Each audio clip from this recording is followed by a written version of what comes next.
Hello! I thought I'd make this video just because it is very stinking funny and I love telling this story. It's the story on how I got this scar. You can't really see it, thankfully, because it is fading a lot, but it's just like a purple scar. Trigger warning for like self-harm and stuff, because that's how I got it. But it's funny, I promise, it's not depressing. So, picture this. It is 2024, April 1st. I had just gotten antidepressants. Since the second I turned 16, they were like, give her these, shut her up. And by they, I mean cams, because I had been with them since I was like 12. And honestly, it worked. I don't think those have anything to do with this. It's just some context. You know what I mean? Set the scene a little bit. I know they say that it can increase like bad thoughts, but I've still been on them. I'm still on them now, and I love them. These are for my ear. Where are they? Oh, they're here. Okay, so it is still April 1st, 2024, right? I'm bored. My parents are on holiday, so I don't have anyone to go downstairs and bother, you know? Just like chat to about nothing, tell them what Twitter arguments I've been getting into. There's nothing. So I'm like, okay, what do I do? I play some games. Boring. Didn't do it for me. I watched White Chicks. That is a banger movie. And then I listened to music, and I still wasn't. I was still so bored. And honestly, if White Chicks can't entertain you, then I think you're like, that's bad. Nothing will help this. So this is gonna sound like a huge leap in logic. My next thought was like, okay, we got to do something like to really amp myself up. I don't know why I thought that was the next step. You know, not like message my sister and be like, hi, can you take me out for a drive? Like just talk. I don't know why I didn't choose that. I mean, I'm glad I didn't because I love this story and it was a really fun time. But I don't know why I didn't choose that. I could have chose so many other things. But I was like, okay, nothing else is entertaining me, so I'm gonna do this. Did that, and then I was like, damn, this is rusty. And my mum is always worried about sepsis all the fucking time. Like, it could be something totally random and she will still say, you're gonna get sepsis. My nana's like it too. I don't know what it is, but one of these days I'm gonna get sepsis. Because my family have literally manifested it for me, so at this point, I won't be surprised. But I changed out the blade, and I guess it was like a set, and they were different levels of sharpness. I didn't know that. There was no indication of that. So I go in with the same amount of force that I usually would. Now my arm's half open. What the fuck? Okay, so I'm sat here with my arm on my desk, looking at my arm like this fucking open, and I'm like, oh shit, what do I do? Because no one prepares you for a situation like that. Because hopefully you wouldn't need to be prepared for it, but no one prepares you for it. So I just stare at it for like, I don't know, it felt like ages, but it was realistically like 15 seconds. And I was just watching the blood go on the table like out of either side. And I was just like, oh, hell nah. So I messaged this random person on TikTok. I don't know who this person is. We've never even called or played a game together or anything. And I messaged them and I go, help. Help? How the fuck are they gonna help you? I don't even know their name. But I'm freaking out at this point, trying to keep myself calm. Because I've never seen that. No one, like, yeah, I've seen images of like a diagram of the human body. Not on me. And it's like, I'm fine with seeing that on other things, but on yourself? Hell no. I'm fine with like blood tests. I don't have a phobia of blood. I love blood tests. I love those. That's a different topic, but I love those like blood pressure things. They're amazing. I actually found out my nan has one, so I think I'm going to steal it and just use it all the time because that shit is an elite feeling. I don't know what it is. I just love it. So the person I messaged help, they tell me, open your window. What? I don't know why, but that was the only thing I had. So I was like, I guess I'll open the window then. My window in that room that I used to be in before is very hard to open because my mum used this stuff to like rust it over so I would stop leaving. She said it was cleaning it. No. But I had to use like both of my arms normally to pull it up. So I'm sat here, like I'm stood here against the fucking window trying to open it.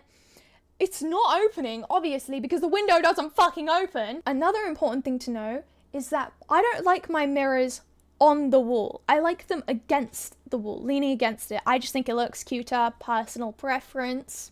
I pass out. This is the first time I've ever passed out, by the way. Amazing experience. I loved it. And, well, what can I tell you? I was passed out. I don't know what happened. But I had put my arm behind my back. That's all I remember, because I remember I woke up like that. And so I go to get up once I had finally woken up. It felt like ages. Realistically, it was probably like a minute at best. Boom.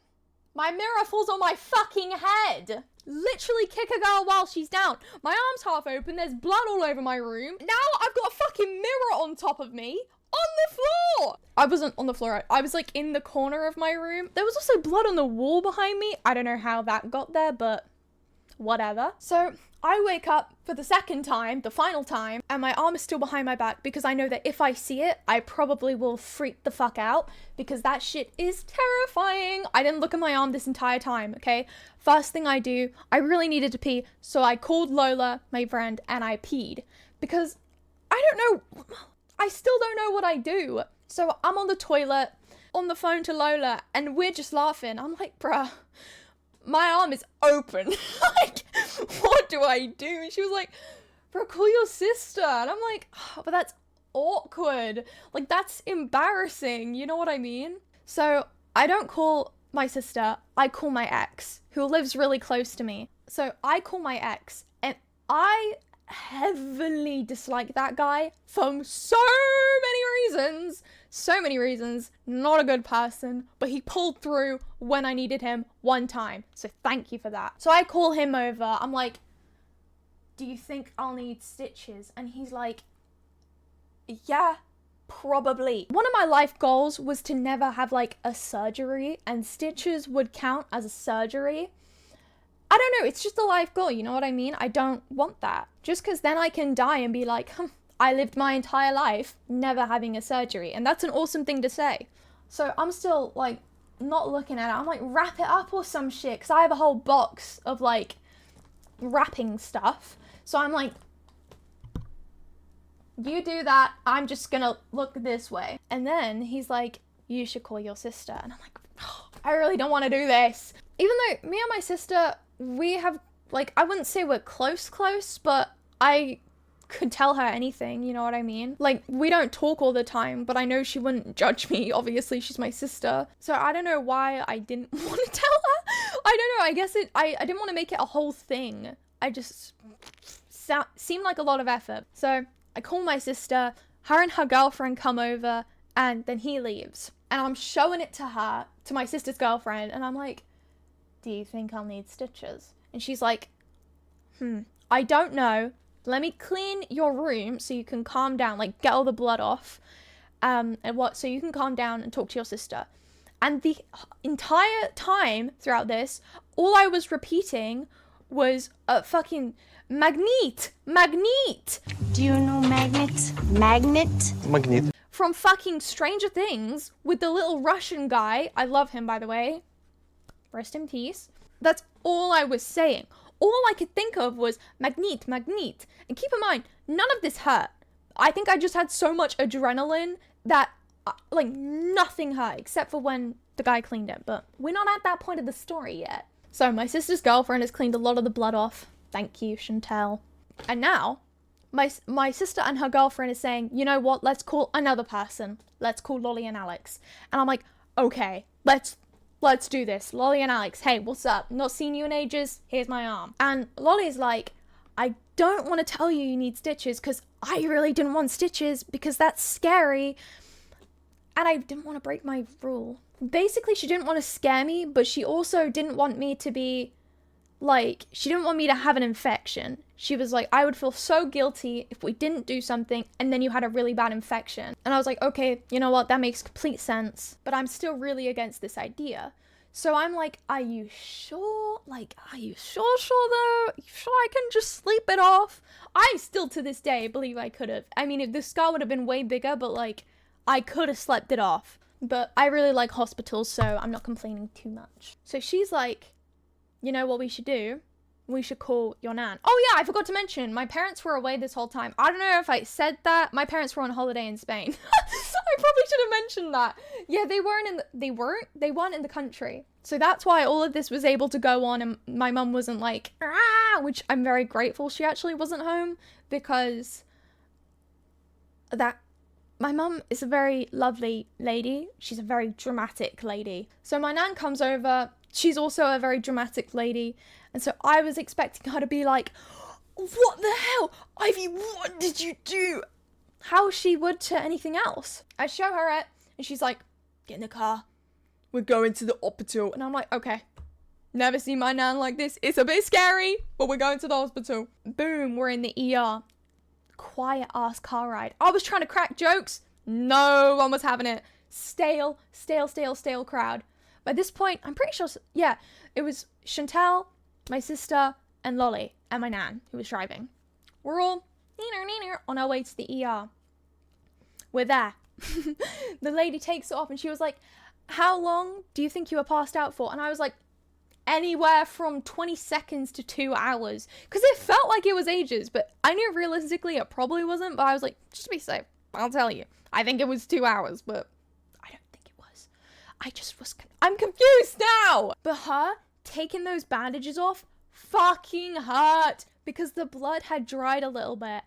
And I was like, and she was like, you're right. No! So whatever, we're chilling, we're waiting. I'm hungry as fuck.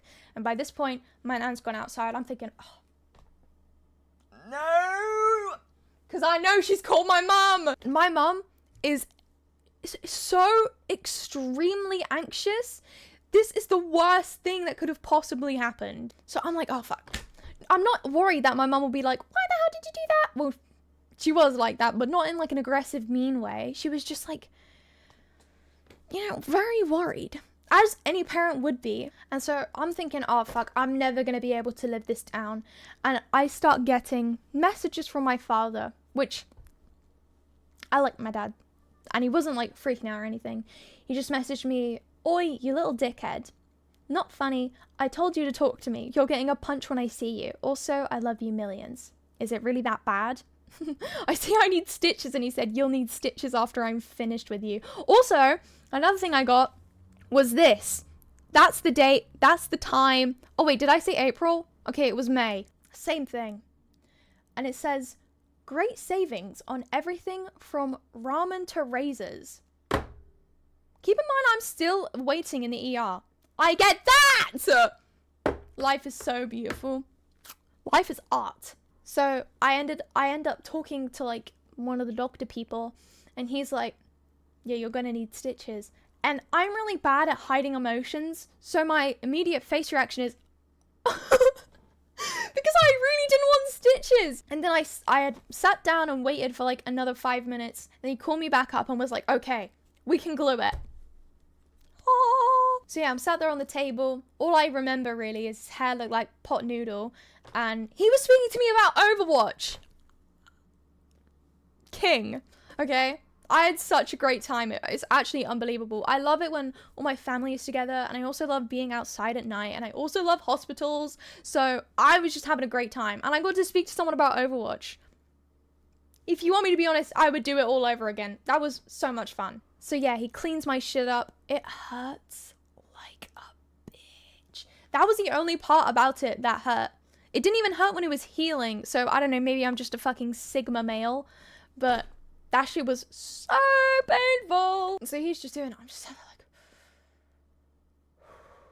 I can hear my sister laughing at me. And I'm just like, it's not the time for jokes. This is serious, it hurts. I'm not like a pussy with pain or anything. I can handle it really, really, really well. But that was bad. We go out of the hospital, just chilling, you know, having a good time. And all I'm thinking is, my God, I'm hungry.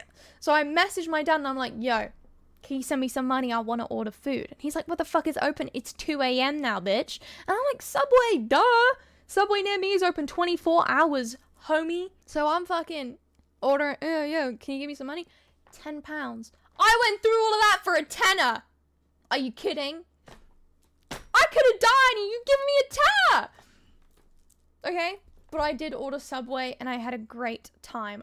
Oh, something I was really worried about though is I was worried I would be bad at playing Overwatch because I was like, what if something happened and like I can't play Overwatch anymore? That was the first thing I thought of. And I'm here to tell you I'm still utterly amazing at Overwatch, so don't worry. So yeah, that is my favorite A&E experience. 10 out of 10, would do it again. I had a great time. Great story to tell whenever someone's like, yo, tell me a story. Sit down, I've got one for you. And just an overall amazing time, and I got to eat Subway afterwards. But last time I told this story, they were like, yo, that's kind of depressing. I just want to tell you, do not view this in a depressing way. I had a banger time throughout the entire thing. Promise you, it's not that deep. I was happy. I was just bored. So yeah, I hope you enjoyed this video. If you want more like random story videos, let me know and I shall comply. Have a good rest of your day and bye bye!